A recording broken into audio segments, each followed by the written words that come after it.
Our story takes us to a wealthy Los Angeles suburb inside a huge mansion. But we're not focused on the house. We're focused on a number that kicked off a massive national investigation. And that number? It's 21. 21 children. Almost all of them infants or toddlers. And all of them connected to just one couple. So that's the big question we're going to unpack here. How on earth did this happen? What was the chain of events that led to so many little kids being gathered under one roof? And what did police find when they finally walked through that door? Okay, so this all kicks off not because of a big investigation, but because of a single, desperate medical emergency, one that ripped the curtain back on a totally hidden world. Let's break down the timeline because it's critical. On May 5th, a baby is allegedly attacked by a nanny. Now get this. According to police, the parents knew something was wrong but waited 2 whole days before getting medical help. And they only did it after the baby started having seizures. That one hospital visit set off all the alarms, and just 2 days later, police raided the home.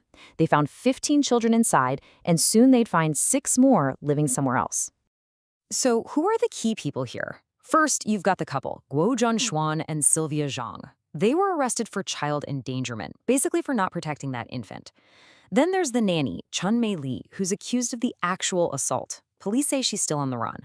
But really, the couple is at the heart of this whole thing.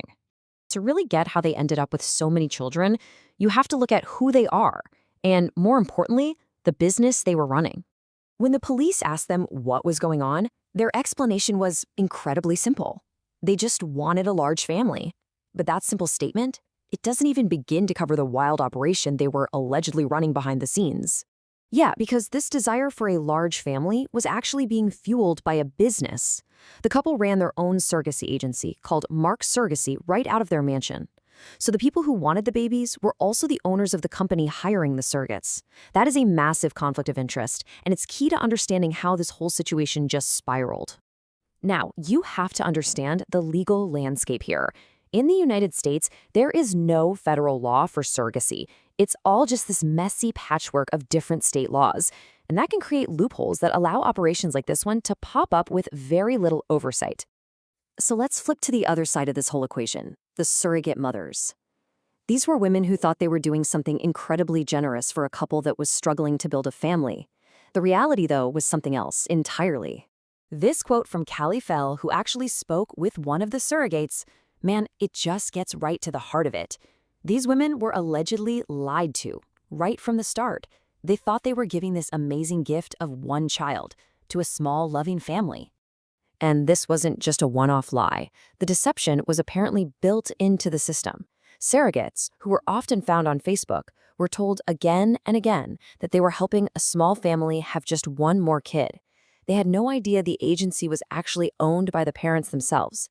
And they were kept completely in the dark about the fact that dozens of other women were pregnant for the very same couple at the very same time. So, deceiving the mothers is one part of the story. But the story gets even darker when you find out what life was allegedly like for the kids inside that mansion, all told by neighbors and by the couple's own security cameras. For years, neighbors had been trying to raise the alarm.